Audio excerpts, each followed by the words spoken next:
What's up, guys? Welcome back to the channel. So we're taking a look at The Last of Us Part 1 here on Steam Deck, and it's really launched with a ton of issues today on PC in general, which certainly doesn't help the deck's performance. I've been about 8 hours straight at the point now of making this voiceover for performance testing and playing the game and just getting it installed and working, and it's been quite a task. But we'll get in and take a look at it and see if you really want to buy the game if you're playing it strictly on Steam Deck. Now, if you're compiling the shaders, you might want to set everything to the lowest preset, as that can help keep you from crashing during that process. Now, I am running 800p here with borderless windowed, no VSync or frame cap to start with, though we are going to get into some other settings later in the video, including some Cryobyte. I am at FSR 2 on quality here. We're also going to mess with that. And then everything besides camera shake turned off here. Now, as far as the other graphic settings go, we are running the 4 gigs of VRAM in BIOS, so make sure that if you're having additional problems or performance issues, maybe give that a shot. But everything is on the lowest preset here that you can have, and just giving us the best performance I can possibly squeeze out of this game, which is actually quite difficult right now when it comes to The Last of Us. All right, let's get into the gameplay here. Now, just off on the beginning, I want to show a little bit with the FSR. Now, image quality in the game actually is pretty good, even when it comes to being all low and the lower textures and all of that. But sitting here on FSR quality, let's go ahead and switch things over and just turn FSR off, which leaves it on its default. And for performance wise, you only lose a couple of frames per second because this game is very RAM hungry and CPU hungry and has a lot of optimization issues. So FSR typically will help the GPU as it lowers resolution, and it doesn't necessarily help this game a lot going from off quality or balanced, other than maybe 5 or 6 FPS, which can become important when you're looking at the 20s like you see here. Performance really does vary depending on where you're at in the game, all over the place, from me getting 30s and 40s to all the way down to the 20s a lot of the time.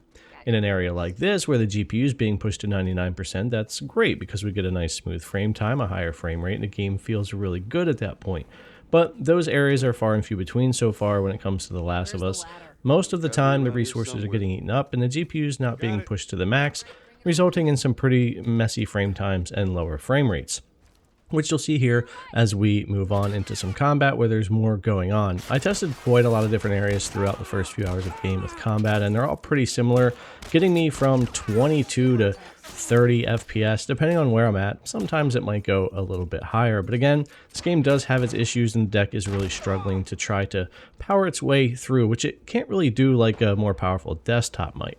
Now, here's an area once we get outside where we're almost to the outside of the city where performance does get a little bit more rough, which I kind of expected here. And we'll take another look at FSR because I think that gets interesting. Let's switch over to off again here, and you'll only see a small dip and change in performance for all the reasons that I've explained to you here with the GPU and CPU usage.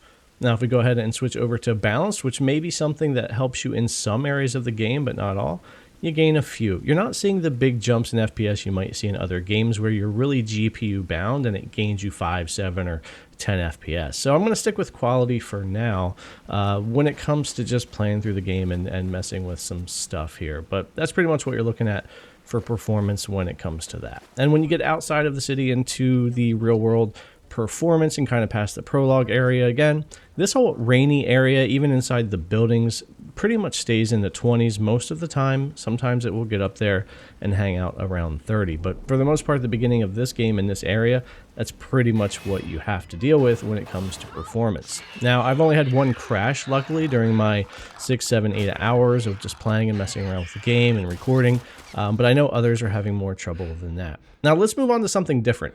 Now, this is going to be the low preset still, FSR quality, but we're using Cryobyte here with all the recommended settings and a 30 FPS cap in-game and on the deck just to see what would happen as we move farther into the game. And ultimately, guys, as I went through and even tested other areas that I already played with Cryobyte and everything, there's not much, if any, performance improvements, and that's because we're really just up against using way too much RAM to begin with, way too much CPU, and there's just not a lot of overhead to play with or a lot of tweaks that can really get us what we need. We're going to need some real patches and performance fixes on driver side and on game side and everything else to really kind of get this ironed out. And really, again, this isn't just a Steam Deck issue. This game's having major issues on PC, and it's just becoming a theme these days when it comes to PC releases, unfortunately.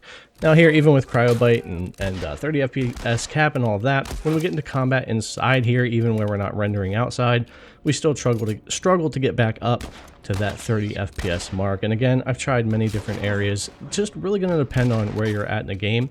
Even later on in the game, when you get out into the forest and the other towns and villages and stuff, performance is going to vary all over. Some areas might run that 30 to 40 FPS and feel good, and others might be in the 20s and trying to reach 30 like you're seeing here. But anyway, The Last of Us is running on the Steam Deck, but hopefully we get some real fixes for the PC version of this game, because I was looking forward to at least trying to play it at 30 FPS on the deck. I've already played this on PS5, but I want to play through it on PC as well, and I'd love to be able to take it with me on the go and play on the deck, but it does need some work. Anyways, guys, thanks a lot for coming to check out the video. As always, I really appreciate it, and hope it helped you out with seeing how the performance is here for The Last of Us on your Steam Deck. Again, thanks for coming to watch. I'll see you in the next one.